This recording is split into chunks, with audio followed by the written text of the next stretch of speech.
चलिए आज मन अति सुंदर के एक ऐसे सीन में गोता लगाते हैं जहां धोखेबाजी सिर्फ एक झूठ नहीं बल्कि एक कला है। हम देखेंगे कि कैसे एक किरदार झूठ, ड्रामा और इमोशनल मैनिपुलेशन का इस्तेमाल करके सच्चाई को पूरी तरह से ढक देता है। तो एक सवाल से शुरू करते हैं। सोचिए जरा, सिर्फ एक झूठ को छुपाने के लिए कोई किस हद तक जा सकता है? ये सवाल इस पूरे सीन के दिल में है और ये हमें दिखाता है कि कोई अपने राज को बचाने के लिए क्या कुछ करने को तैयार हो सकता है। तो पहला पड़ाव है चाकू और एक सवाल। यहीं से सारा ड्रामा, सारा टकराव शुरू होता है। सीन की शुरुआत होती है एक चाकू के मिलने से, और ये कोई मामूली चाकू नहीं है। ये वही चाकू है जिससे हीटर की तार काटी गई थी। इसके मिलते ही घर का पूरा माहौल तनाव से भर जाता है और शक की सुई सीधे एक ही इंसान की तरफ घूम जाती है।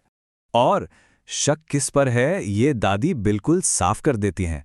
वो सीधे निहारिका से कहती हैं, शक तो हमें तुम पे पहले से ही था। वो उसके हाल के अजीब बर्ताव का जिक्र करती हैं कि कैसे वो डरी सहमी लग रही थी, बार बार प्रथम का सहारा ले रही थी। मतलब अब टकराव आमने सामने का है। अब आता है दूसरा हिस्सा, धोखे की कला। यहां निहारिका का जवाब सिर्फ एक जवाब नहीं है बल्कि एक सोची समझी परफॉर्मेंस है। निहारिका एक पल भी नहीं गवाती। वो तुरंत खुद को बचाने के लिए अपना 3 स्टेप प्लान शुरू कर देती है। पहला, वो विक्टिम बन जाती है। दूसरा, वो सदमे में होने का जबरदस्त नाटक करती है, हैरान, डरी हुई, बिल्कुल नाजुक। और तीसरा, वो सबका ध्यान सबूत से हटाकर अपनी मानसिक हालत पर ले आती है। और यहां सबसे दिलचस्प बात यही है, जो दिख रहा था और जो सच था उसमें जमीन आसमान का फर्क था। सब लोगों को एक ऐसी लड़की दिख रही थी जो सदमे में है, लेकिन असल में ये इल्जाम से बचने के लिए एक बहुत ही चालाकी से तैयार की गई परफॉर्मेंस थी।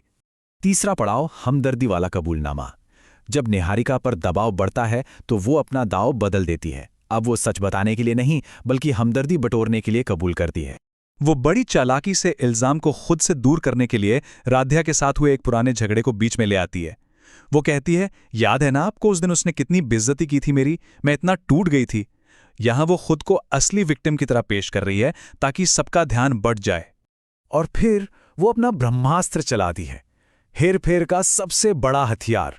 वो अपनी कलाई पर एक पुराना निशान दिखाती है, अपने पुराने दर्द के सबूत के तौर पर। यह एक ऐसा नाटकीय दाव है जो किसी भी तरह की पूछताछ को तुरंत रोकने और सामने वाले को हमदर्दी से भरने के लिए काफी है। और जब उसे लगता है कि शायद ये भी काफी नहीं, तो वो अपने इस खेल को और भी खतरनाक बना देती है। वो सीधे सीधे खुद को नुकसान पहुंचाने की धमकी देती है, फिर मैं अभी आपके सामने दोबारा अपनी ये नस काट लेती हूं। ये इमोशनल ब्लैकमेल की सबसे बड़ी मिसाल है जो किसी को भी पीछे हटने पर मजबूर कर दे। और नतीजा क्या होता है? बिल्कुल वही जो निहारिका चाहती थी। उसका ये ऊंचे दांव वाला खेल काम कर जाता है। दादी पीछे हट जाती हैं और कहती हैं कि वे सुबह बात करेंगी। उसकी परफॉर्मेंस पूरी तरह से सफल रही, टकराव टल गया। चौथा और आखिरी पड़ाव, असली चेहरा बेनकाब। लेकिन कहानी यहां खत्म नहीं होती।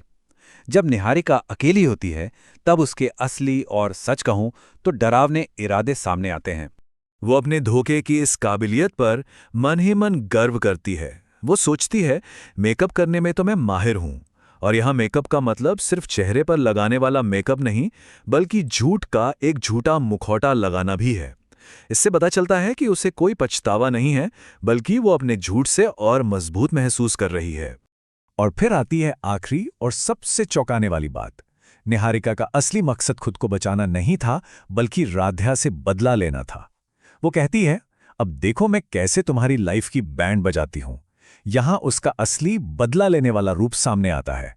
तो आखिर में सवाल यही रह जाता है कि जब कोई परफॉर्मेंस इतनी असली लगे, जब कोई इतनी चालाकी से भावनाओं के साथ खेले, तो फिर बेचारे सच के लिए जगह कहां बचती है? सच के सामने आने का मौका आखिर कैसे बचेगा?